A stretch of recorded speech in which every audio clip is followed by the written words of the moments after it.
Sebelum melanjutkan, jangan lupa subscribe dulu, terima kasih. Bab 105, benar, aku mengancammu. Setelah mendengar apa yang dikatakan Su Zipei, wajah kakekmu berubah dan dia menatapnya. Itu kecelakaan. Polisi akan menyelidikinya. Sedangkan dia, Su Zipei menunjuk Mu Tangsue dan berkata, saya yakin tidak ada yang lebih tahu daripada dia tentang apa yang sebenarnya terjadi malam itu. Sama seperti apa yang terjadi pada nenekmu di kamar tidur rumah ini.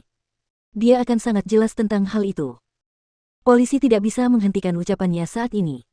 Namun, saat hari itu tiba, saya perkirakan Anda akan mencoba membungkam mulutnya untuk selamanya. Tutup mulutnya selamanya. Ketika Mu Tangsue mendengarnya, dia menjadi pucat. Zipei, semua yang kau katakan hanyalah spekulasimu. Mana buktinya? Kakekmu bersikap tenang dan menatap Su Zipei. Kemudian, ia berkata, jika kau tidak dapat menunjukkan buktimu sebelum datang ke sini dan mempermalukan kami, aku dapat menuntutmu atas tuduhan fitnah. Saya ingin tahu apakah putra Anda mengizinkan Anda melakukannya. Su Zipei mencibir dan berkata, saya tidak ingin membuang-buang waktu di sini. Lagi pula, saudara perempuan saya sudah meninggal dan tidak ada orang lain selain Mu Tangsue yang tahu kebenarannya. Kau seharusnya membiarkan kami pergi sekarang. Jadi, jika kau tidak ingin keadaan menjadi lebih buruk, lebih baik kau berikan tubuh adikku padaku. Jika bajingan itu ingin memiliki tubuhnya, aku pasti akan mempermasalahkannya. Dan aku penasaran apakah keluargamu masih bisa menahan tekanan dari cobaan ini. Apakah kamu mengancamku? Tanya kakekmu dengan kaget. Benar sekali, aku mengancammu. Aku sendirian, tidak ada yang bisa kuhilangkan. Kakekmu mendengus. Akhirnya, dia mengangguk dan berkata, aku akan membicarakannya dengan putraku. Tapi kamu harus memberiku waktu. Ini hanya panggilan telepon, butuh waktu berapa lama?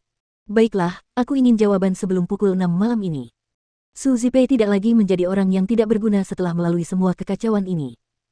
Dia menjadi jauh lebih kuat dan lebih berani, seperti seorang prajurit yang mengenakan baju besinya, melindungi Mu Qixi saat dia tidak memiliki seorang pun untuk diandalkan. Kakekmu tampak sakit. Namun dia mengangguk dan berkata, baiklah. Jadi, permisi. Su Zipei berdiri. Ia membungkuk kepada kakekmu lagi. Ketika ia berbalik, ia menatap tajam ke arah Mu Tangsue. Ia berkata, sedangkan untukmu, kau akan tahu betapa rendahnya dirimu dibandingkan Qixi. Dia menyelesaikan kalimatnya dan meninggalkan rumah. Ketika dia turun ke bawah, dia melihat Mu Qixi yang datang menjemputnya. Tante. Jadi, kamu sudah bangun. Su Zipei menggendong Mu Qixi dan masuk ke dalam mobil. Dia berkata, jangan khawatir, aku akan mengurus ini. Aku tidak akan membiarkan adikku melihat orang-orang kotor ini lagi. Sedangkan kamu, jangan temui mereka lagi. Mereka hanya sampah. Aku tidak percaya bahwa lelaki tua itu tidak tahu perbuatan putranya.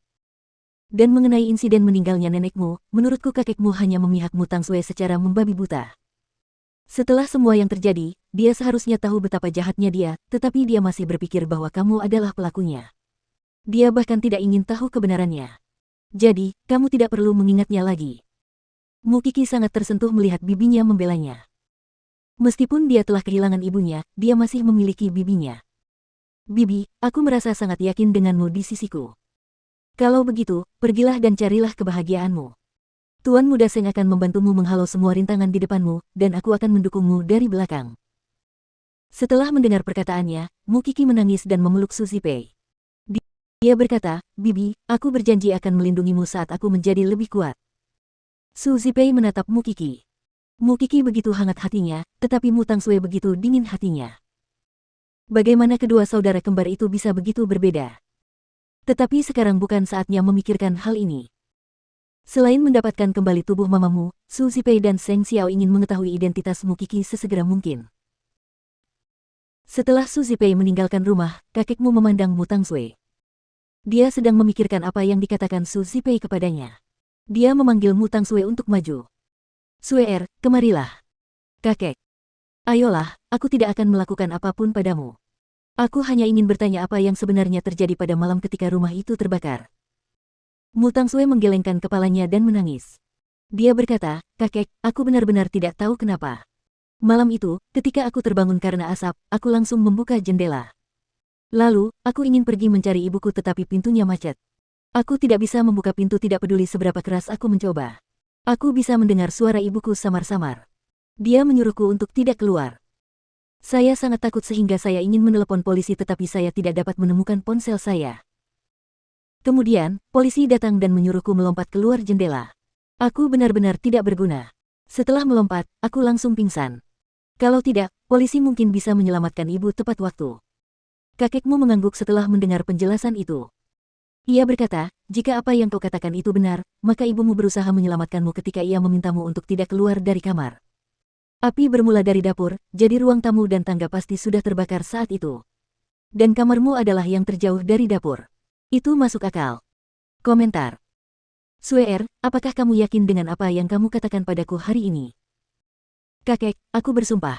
Aku akan tersambar petir jika aku berbohong. Kakekmu mengangguk dan berkata, kalau begitu, sudah sepantasnya kau biarkan bibimu yang mengurus pemakaman ibumu. Benar atau salahnya perkataan Mutang Sui, semua tergantung padanya. Tentu saja dia tidak akan mengatakan yang sebenarnya kepada lelaki tua itu karena jika dia mengatakan bahwa dia meragukan ayahnya, lelaki tua itu pasti akan mempertanyakan papamu. Jika hal itu terjadi, dia tidak tahu apa yang akan dilakukan papamu kepadanya. Apa yang dikatakan Suzy Pei mengingatkannya bahwa ayahnya benar-benar bisa membungkam mulutnya untuk selamanya. Setelah apa yang terjadi pada ibu, bagaimana mungkin dia tidak belajar dari kesalahannya? Kemudian, Mutang Sui masuk ke kamarnya dan mengeluarkan cincin milik ibunya, cincin yang tidak pernah dilepas ibunya dari jari-jarinya. Kemudian, dia melihat sesuatu di bagian dalam cincin itu. Sepertinya ada nama yang terukir di cincin itu. Jika diperhatikan lebih teliti, dia bisa membaca kata-kata itu meskipun ada goresan di sana. Shen Jianchuan dan Su Ziqing.